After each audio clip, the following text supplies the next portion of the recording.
Yeah, we can add a chair, yeah. Just you go. You're fine. All right, we got everybody up. I didn't see any adjustment or amendments that were needed to the agenda.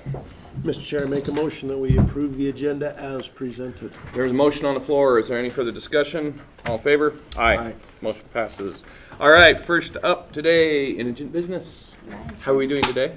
We're doing well. How are you? All right, good. And we will have an executive session on this, Chantel informed me. Okay. Yes. So Chantel Loutlu with Indigent Services. The first case that we have for you today is case number 20220001. This is an application submitted for cremation expenses through Manning Wheatley Funeral Home in the amount of $1,200. The application was submitted by the funeral home, and all the information that we obtained was from the funeral home as well as the state's website.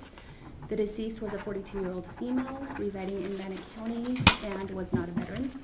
With the information that we obtained, it does appear that the deceased meets criteria to be eligible for assistance through the indigent program. Bannock County does appear to be the last resource for payment of these final expenses, and there were no family members or responsible parties located for reimbursement for this request at this time. The next application that we have for you is case number 20220002. This application is an application submitted for cremation expenses through Wilkes Funeral Home in the amount of $1,200. The application was submitted by a 71-year-old mother of the deceased who was able to obtain some verifications and has agreed to repay the final expenses to the county. All of the other information we obtained was through the state's website. The deceased was a 41-year-old male who lived with his mother and 16-year-old daughter. He was a Bannock County resident, not a veteran. It appears that he does meet criteria to be eligible for assistance through the indigent program. Bannock County does appear to be the last resource for payment of these final expenses. Our recommendation is an approval, and the applicant is aware of reimbursement and has committed to a $25 repayment plan upon approval of this application. The next application that we have for you is case number 20220003. Application for cremation expenses submitted through Wilkes Funeral Home in the amount of $1,200. The applicant is a 37-year-old female applying for cremation expenses of her 39-year-old spouse.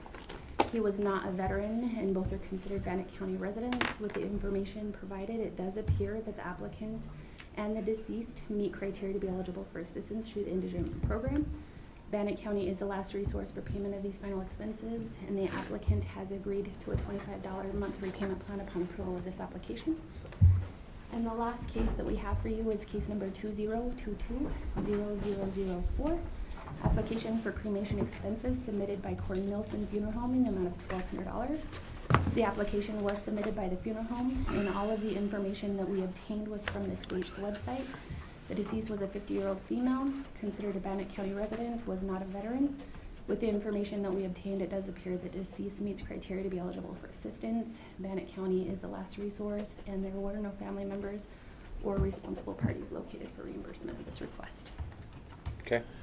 Mr. Chair, I make a motion that we approve case number 202200001, 202200002, 2022003, and 2022004.